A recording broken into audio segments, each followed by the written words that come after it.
बिस्मिल्लाहिर्रहमानिर्रहीम। आपके अपने चैनल इजी लर्निंग में अगेन से वेलकम। इजी लर्निंग चैनल में मैं आज आपके साथ इंग्लिश के छोटे छोटे फ़िक्रात शेयर करूंगी जो कि बहुत छोटे हैं लेकिन बहुत ज़्यादा इम्पोर्टेंट की अहमियत रखते हैं। तो चलिए जी अपनी वीडियो को स्टार्ट करते हैं। कम अगेन, फिर से बोलें।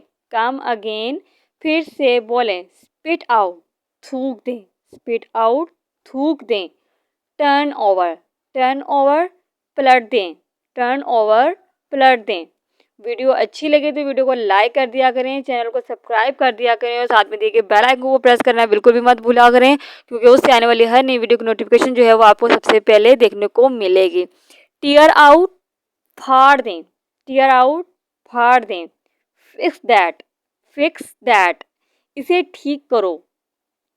Fix that. स्पीक अप, ऊंचा बोलो।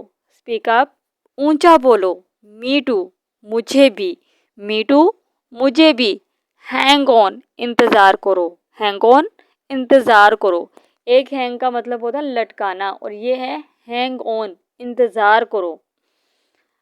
वीडियो अच्छी लगे तो फ्रेंड्स एंड फैमिली में भी शेयर कर दिया करें और कमेंट्स करके अपनी राय ज़रूर दिया करें। और प्रीमियर में आकर प्रीमियर में मुझसे आप कोई भी सवाल कर सकते हैं। Thanks for watching. अल्लाह हाफिज़।